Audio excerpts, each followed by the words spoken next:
Gotcha. So, first off, hi. Hi, how are you? Good, how are you? Good. Thanks for taking the time to come hang out. Of course. My backstory, well, I started with film publicity. It was my first entry into the media landscape. I worked 2 different studios for a bit, and then I got a call to say, like, do you want to work on these magazines? Do you want to do like the entertainment booking for them, which was almost like the reverse of what I was doing, because I was pitching.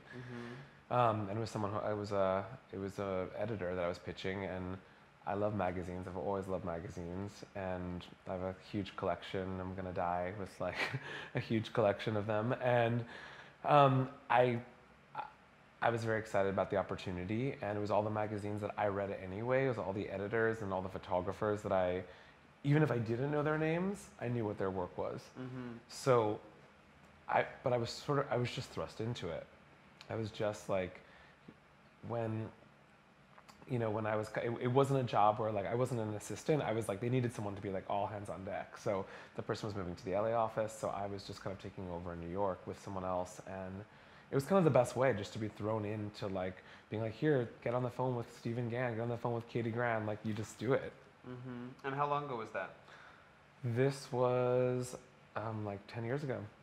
Oh, wow. And was that the same company you're with now? Same company, yeah. Nice, which is Starworks. Which is Starworks, yes. Given that you've been in magazines for, a hot minute or two, what are some of the key differences you've noticed over time as digital's kind of come into play in a larger way?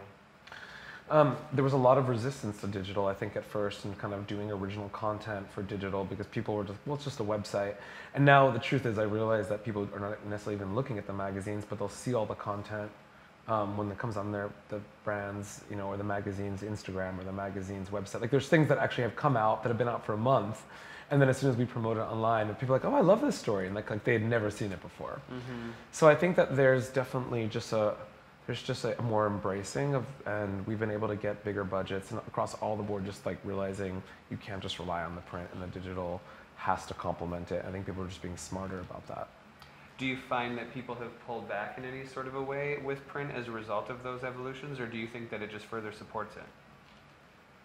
I think that, because you're talking about bigger budgets, so that sounds more like an improvement than anything. yeah, I think that brand magazines have realized that the digital space is more important than, or not more important, but could be just as important when it's viewed as a complement with the print. I think that these types of magazines will always love the print. They'll always love the big glossy.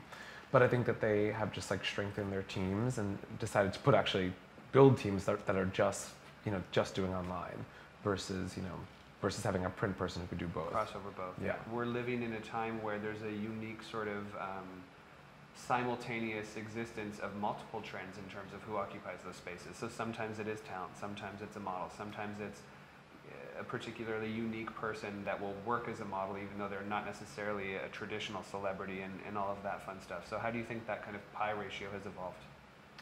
I think that's exactly the breakdown. Like, but no one's just a model usually with our castings anymore. I think everyone wants a model that does something else. So I think that in terms of the celebrity into the fashion space, what is not new. I mean, but that was new for Starworks at the time when they launched their company, 14 years before my time. So that was something that was kind of a world that I inherited, and that was sort of the language that I understood when. We weren't just, when I was booking celebrities for these types of magazines that formerly only put models on the cover. As far as, a number of different kind of new evolutions in our business, one of my favorite things to talk about is, of course, identity politics. And that's because I think one of the most common questions that a lot of brands have been facing is how to bridge the gap between themselves and, say, millennials and even Gen Z, who are, growing portions of that consumer demographic, because they don't really seem to be identifying in the antiquated categorical way that even you and I would, regardless of how open-minded one is, just because culturally that's sort of how they identify differently. And so I was curious as to whether or not you thought that was a relevant consideration when making some of these decisions as well. I think for sure. I think that what we've seen is on every call we've had with every client, we ask, how important is diversity to you? How important is putting a trans person in this? How important is, is just basically finding out. But I think that every brand has their temperature. And I think that it's not quite all, I think that there's still a lot of conservative brands. And I think there's a lot of brands that are still not responding to the culture in the way that they should.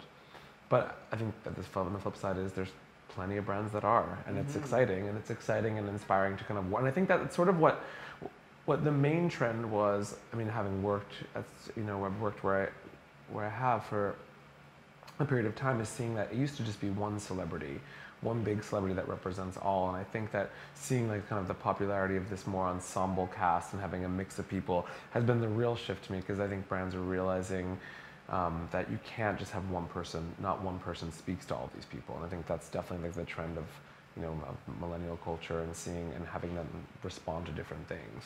And it's not just one person.